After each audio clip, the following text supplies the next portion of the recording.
नमस्कार, मैं अंजना और आप देख रहे हैं न्यूज 24 फर्स्ट एक्सप्रेस। तो आइए शुरुआत करते हैं आज की कुछ बड़ी खबरों के साथ। खबर औरैया जिला के ककोर स्थित तिरंगा मैदान की है, जहां पर आज उत्तर प्रदेश के मुख्यमंत्री योगी आदित्यनाथ ने नारी सशक्तिकरण विशाल महिला सम्मेलन को किया संबोधित। इस अवसर पर मुख्यमंत्री योगी आदित्यनाथ ने बेटी पढ़ाओ बेटी बचाओ के लिए सुमंगला योजना के तहत अभी 15,000 रुपए दे रहे हैं और आगे हम 25,000 रुपए करने जा रहे हैं। बेटी जब 1 वर्ष की होगी तो बेटी के अकाउंट में पैसा भेजा जाएगा एवं 6ठी क्लास में आने पर 9वीं क्लास में आने पर पैसा दिया जाएगा। उसके बाद जब बेटी शादी योग्य होगी तो 51,000 शादी के समय दिया जाएगा। एवं मुख्यमंत्री योगी आदित्यनाथ ने नारी शक्ति नारी बंधन के सम्मान में युवतियों को लैपटॉप, टैबलेट एवं लाभार्थियों को चेक एवं आवास की चाबी भी भेंट की। मुख्यमंत्री योगी आदित्यनाथ को सभा के अंत में जिलाधिकारी नेहा प्रकाश एवं पुलिस अधीक्षक चारू निगम ने प्रतीक चिन्ह देकर सम्मानित किया। न्यूज 24 फर्स्ट एक्सप्रेस की स्पेशल रिपोर्ट।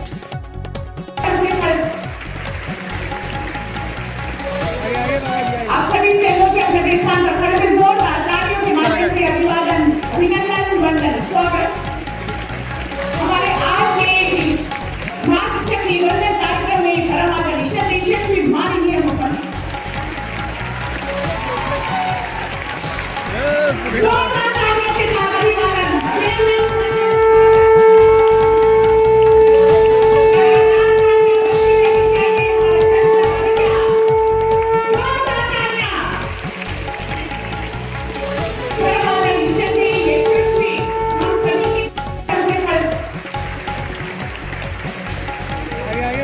आप सभी ट्रेनों के अपने स्थान पर खड़े हुए जोरदार तालियों के माध्यम से अभिवादन, अभिनंदन, वंदन, स्वागत। हमारे आज के मातृशक्ति वंदन कार्यक्रम में परमादरणीय यशस्वी माननीय मुख्यमंत्री जोरदार तालियों के साथ अभिवादन, अभिनंदन।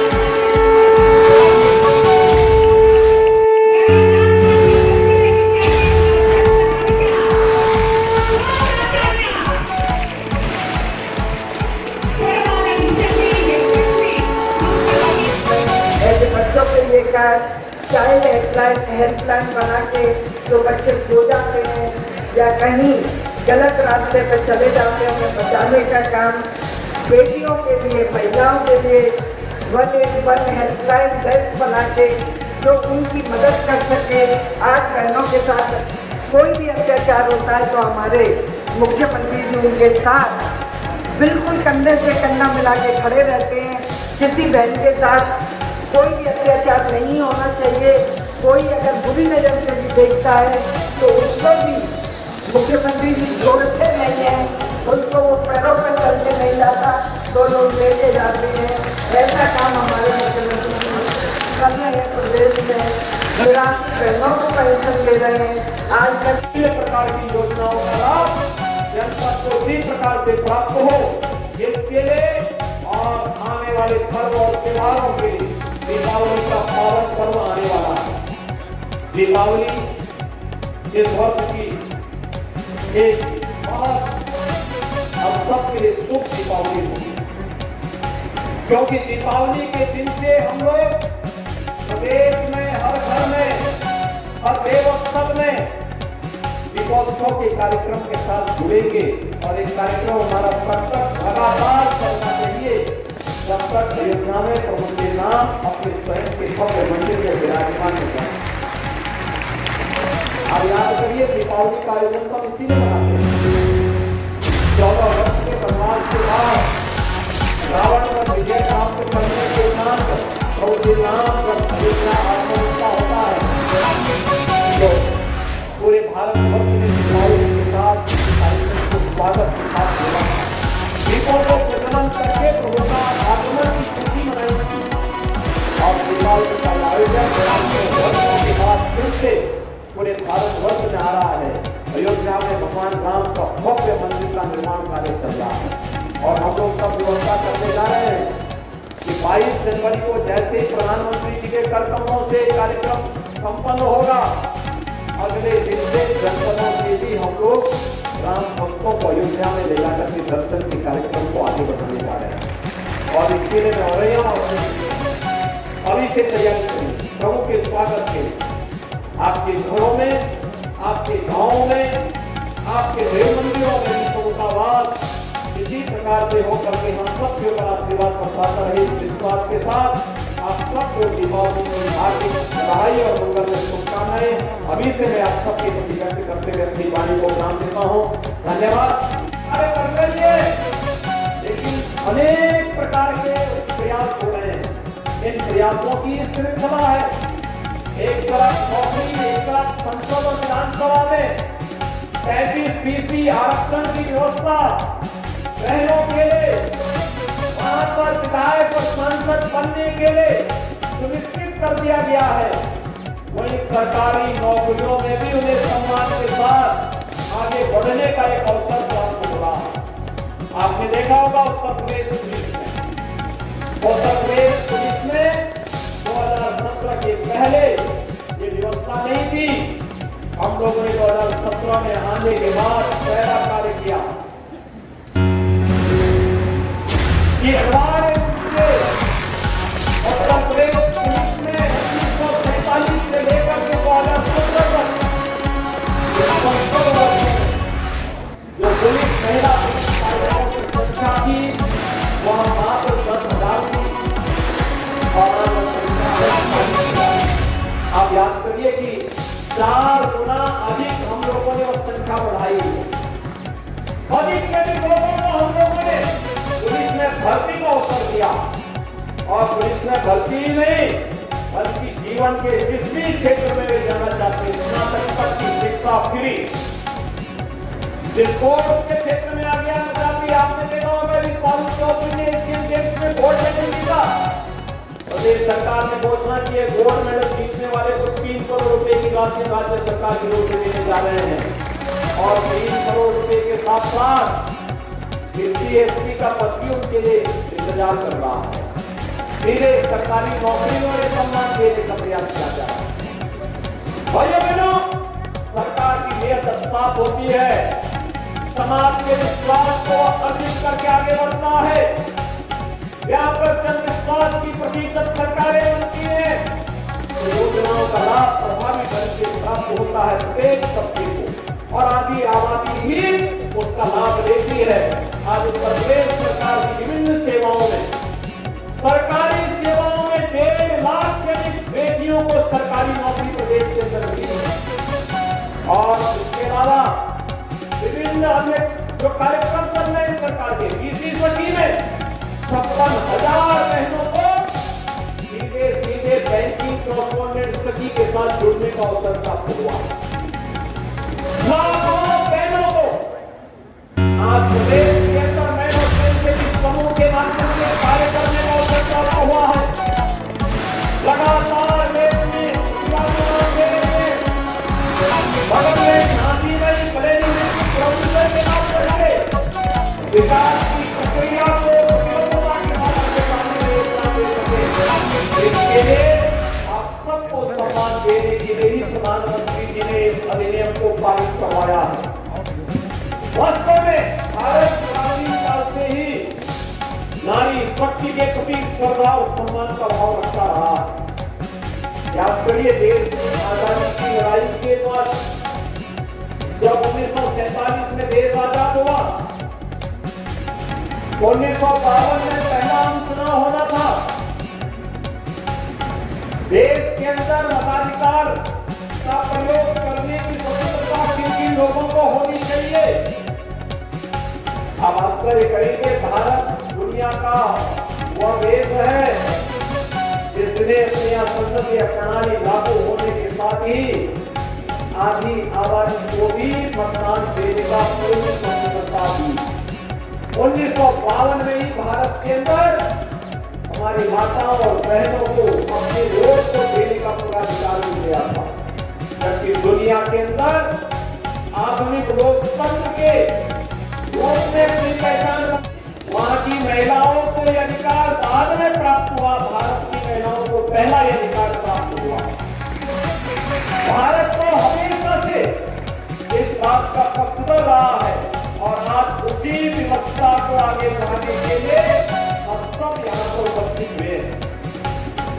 हम लोगों का यही मानना है कि बेघर आबादी की को सम्मान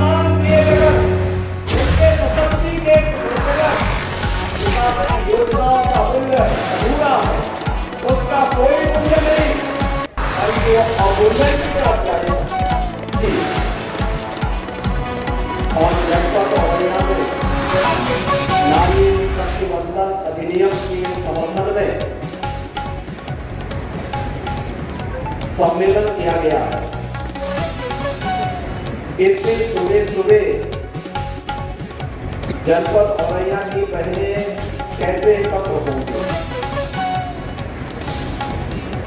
लेकिन जब मैं यहाँ आकर के देखा हूँ आप सबकी उपस्थिति और पूरे भरे हुए पंडाल को देख करके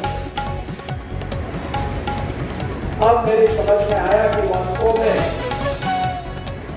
हमारे पूर्वजों ने नारी को शक्ति के प्रतीक के रूप में क्यों रखा।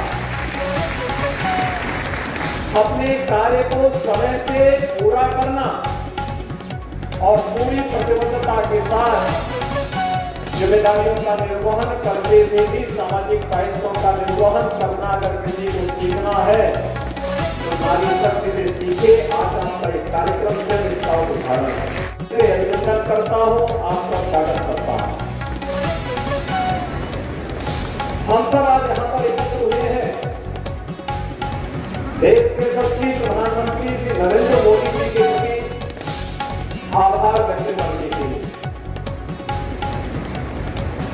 जिन्होंने जो कहा सो करके दिखाया। देश के अंदर 100 वर्ष के बाद नई संसद नया संसद भवन बना और नया संसद भवन का पहला सत्र जिस कार्य के लिए होना है इसको तय करने के लिए जब सदन बुलाया गया, किसी को पता नहीं था क्या होने वाला है। प्रधानमंत्री जी ने आधी आबादी को सम्मान देने के लिए नारी शक्ति बंधन अधिनियम को संसद से पारित करवा करके मातृशक्ति के सशक्तिकरण और सम्मान को स्वर्णाक्षरों में फिर से आने वाली पीढ़ी के लिए एक नई प्रेरणा के रूप में प्रस्तुत कर दिया।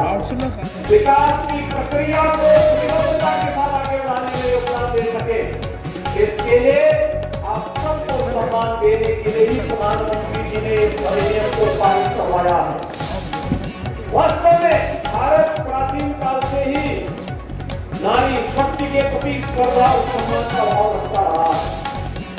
याद करिए देश की आजादी की लड़ाई के बाद जब 1947 में देश आजाद हुआ, 1952 में पहला आम चुनाव होना था। देश के अंदर मताधिकार का प्रयोग करने की स्वतंत्रता किन किन लोगों को होनी चाहिए। अब आश्चर्य करेंगे, भारत दुनिया का वह देश है जिसने अपने यहाँ संसदीय प्रणाली लागू होने के बाद ही आधी आबादी को भी मतदान देने का पूरी स्वतंत्रता दी। 1952 में ही भारत के अंदर हमारी माताओं और बहनों को अपने वोट को देने का पूरा अधिकार भी दिया था, जबकि दुनिया के अंदर आधुनिक लोकतंत्र के रूप में अपनी पहचान वहां की महिलाओं को यह अधिकार बाद में प्राप्त हुआ। भारत की महिलाओं को पहला यह अधिकार प्राप्त हुआ। भारत को हमेशा से इस बात का तस्वर रहा है और आज उसी भी सत्ता के आगे बढ़ने के लिए हम सब यहाँ पर उपस्थित हुए हैं। हम लोगों का यही मानना कि बगैर आबादी की को सम्मान दिए बगैर, उनके सशक्ति के बगैर विकास की योजनाओं का मूल्य अधूरा है। उसका कोई मूल्य नहीं, बल्कि वो अवमूल्यन की तरफ जाएगा। दिखाई दे रहे हैं आज मुख्यमंत्री कन्या सुमंगला योजना बेटी के जन्म लेने से लेकर के बेटी के स्नातक तक की पढ़ाई के लिए अब तक हम 15,000 दे रहे हैं। नए सत्र में इस राशि को 25,000 रुपए करने का निर्णय लिया जा चुका है और उसके लिए बजट का प्रावधान किया जा रहा है। बेटी जन्म लेगी तो बेटी के रजिस्ट्रेशन के साथ उसके अकाउंट में पैसा चला जाएगा। यानी बेटी साक्षात लक्ष्मी के प्रतीक के रूप में घर में उसको सम्मान मिलेगा। बेटी 1 वर्ष की होगी सभी प्रकार के टीकों से आच्छादित करने का सर्टिफिकेट जैसे प्राप्त होगा, ऐसे बेटी के अकाउंट में फिर से पैसा आएगा। पहली क्लास में जाएगी, अकाउंट में पैसा फिर आ जाएगा। छठी क्लास में जाएगी तो पैसा आएगा। 9वीं क्लास में जाएगी, रजिस्ट्रेशन होते ही पैसा आ जाएगा। 9वीं क्लास के बाद सर्टिफिकेट कोर्स से आगे की पढ़ाई रखना चाहिए तो पैसा आएगा। और बेटी का शादी ब्याह की योजना होगी तो मुख्यमंत्री कन्या, मुख्यमंत्री शादी विवाह योजना में 51,000 रुपए की राशि बेटी की शादी के लिए शासन के द्वारा उपलब्ध करवाया जाएगा। ये व्यवस्था भी दी गई है, जैसे बेटे और बेटी के बीच में कोई भेदभाव प्रदेश के अंदर न होने का हम सब जानते हैं। बहुत सारी जगह भूमिगत भावनाएं थी। 2017 में जब मुख्यमंत्री बना था और इस बात को देखता था, बेटा और बेटी स्कूल जा रही है, बेटा स्कूल में पढ़ रहा है, बेटी नंगे पैर स्कूल जाती थी, उसके पास कपड़े भी ठीक ढंग से पहनने के नहीं होते थे। हमारी सरकार ने तय किया, डबल इंजन की सरकार ने तय किया कि अगर परिवार की आर्थिक स्थिति ऐसी नहीं है तो बेटी की जिम्मेदारी सरकार लेगी और बच्चे को बेसिक शिक्षा के स्कूलों में अध्ययन करने। वक्त हो गया एक छोटे से ब्रेक का, फिर हाजिर होंगे ऐसे ही कुछ बड़ी खबरों के साथ। हमारे चैनल को सब्सक्राइब करें और बेल आइकन दबाना ना भूलें। नमस्कार।